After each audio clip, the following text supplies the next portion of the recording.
worrying about sending your children to school comes with the territory for parents. However, there's even more real estate to fret over as a parent of a child who learns differently. Finding the right school, if you have a choice, is just step one.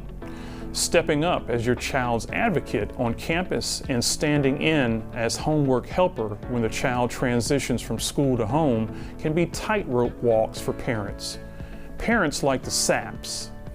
Here is a World of Difference correspondent, Cindy Peterson, to share their story in this month's Family Matters. Today we're visiting with the Sapp family in Longwood, Florida. Their son, Shane, began developing quirks at an early age, and getting him the help he needed was proving difficult. We had decided kind of later in life to get married and start a family. We have one grown son who's almost 40, and so we kind of jumped in and tried to learn how are we going to grow our family. So when we found out, based on kind of our age and maturity, that it might not just happen naturally, we did explore several options, such as adoption. Unfortunately, adoption wasn't an option, so they decided to use in vitro fertilization instead. Luckily, we did conceive twins, and so we were kind of very excited about that. We bought 2 of everything and kind of were looking forward to it. We heard the heartbeats and everything, and upon going to find out what the sexes were is when we found out one was very viable and was a very healthy boy, and the other one just did not thrive and didn't make it through that process. So here we were with one, and we were very excited about that. We returned the second item of high chairs and car seats and all that kind of stuff, and just kind of moved forward with the one healthy. And when Shane was about 2 years old, we met a family through our church who had a baby, a little cousin, I guess, a female cousin, that whose mother was in the process of losing her rights, and so they wanted a good family to potentially adopt her. The Sapp family adopted Haley, who was also 2 years old, and went back to the stores to get most of the items they had previously returned. As the kids grew up together, the family began noticing little quirks in Shane that they weren't able to explain. We kind of first started getting indications from, he was in kindergarten, and the lady who was a registered nurse ran that kindergarten and said that every day about 3:30, she said, "Y'all, I think you need to go get him checked, tested, something." And she said every day about 3:30, he would grab a toy. All the kids would be playing. He'd go grab a toy, go to the corner, turn his back to the room, and for about 30 minutes every day about the same time, and he just needed to kind of get away from everything. And that was the first indications that we got that there might be something there. As Shane continued to grow, more things became noticeable, like toe walking, which was diagnosed as a medical issue, and Shane underwent surgery. You have a lot of children who have sensory issues that are on the spectrum. But if you don't know they're on the spectrum, for us, we just handle things very logically and like a medical issue, so to speak. So you see toe walking and you figure, he needs to see an orthopedic surgeon possibly. So we did.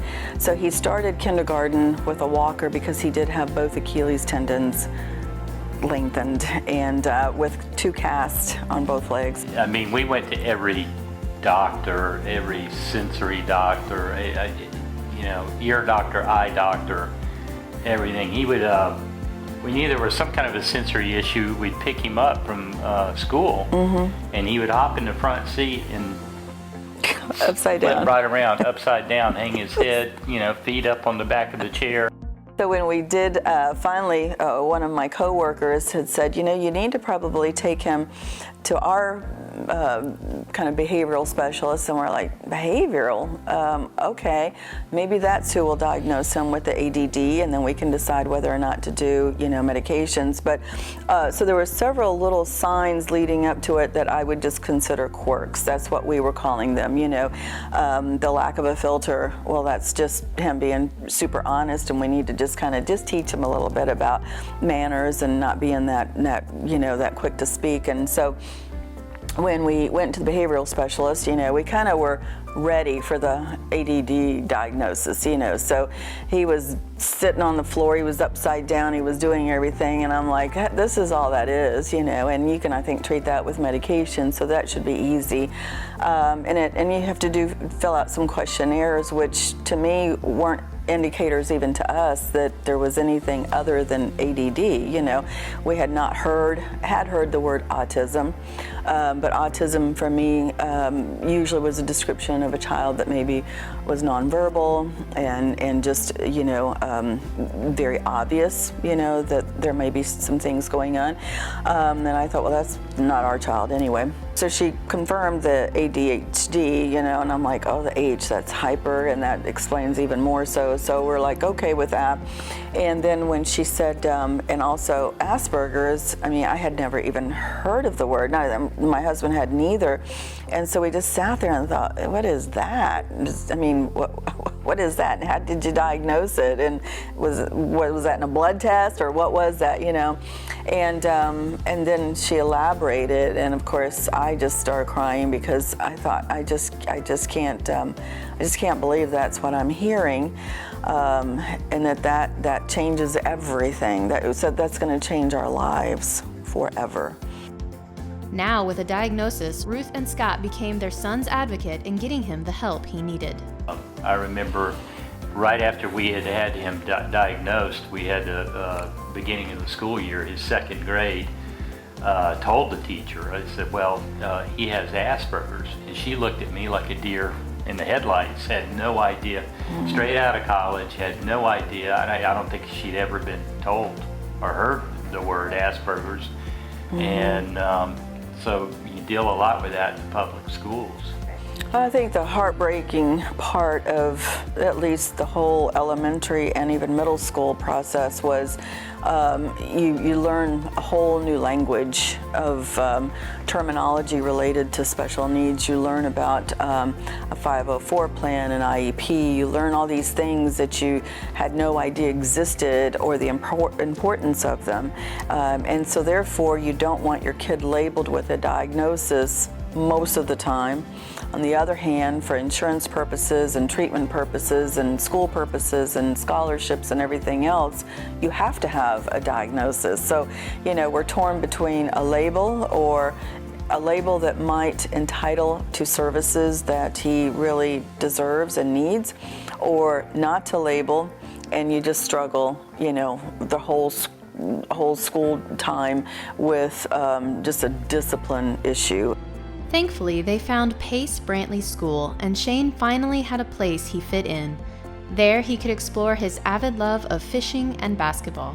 That month, he just showed up the next day like he'd been going there, like he fit, and it was so refreshing that it just clicked. People were so professional, great communicators. It was stellar. There's no other way to describe that. So after Shane started, then that next school year, his high school year, he'd say to me, they've got a fishing club, right? And I'm like, oh, they do? And he goes, and they have a basketball team, which I'm going to try out for. And when he said that, I was just like, oh my gosh, he's going to try out, and he may not get accepted, and I got to live through all that again. But you never want to kill their joy. So I just said, oh, that's really great. And I just didn't even want to know when tryouts was. I didn't want to, I just didn't want any more bad news, if you know what I mean. So I just never asked when it was. And so one day I was in Lake Mary on a business appointment, and when I saw his name show up on my phone, it was always bad up until then, I just said, Shane, are you okay? And he goes, guess what, Mom? And I'm like, you're okay though? Yeah, what happened? And he goes, I made the basketball team. Through all the trials and hardships, the Sapp family has become a voice for parents of special needs children who don't know where to start. Any advice I give new parents is you've got to be a bulldog, and this lady's a bulldog. Shane is blessed to have her as a mom, because she would go through fire for her kids, and take copious notes and hold people accountable, And don't just take what they say.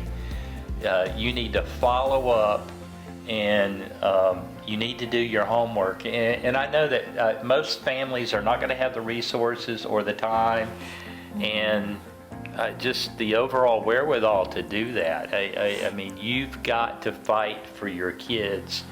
For A World of Difference, I'm Cindy Peterson.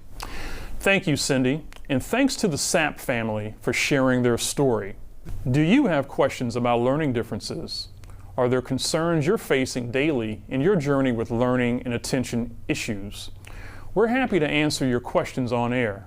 Sign up to have your questions answered during our Ask the Experts segment on an upcoming episode of A World of Difference via our new website, awodtv.org.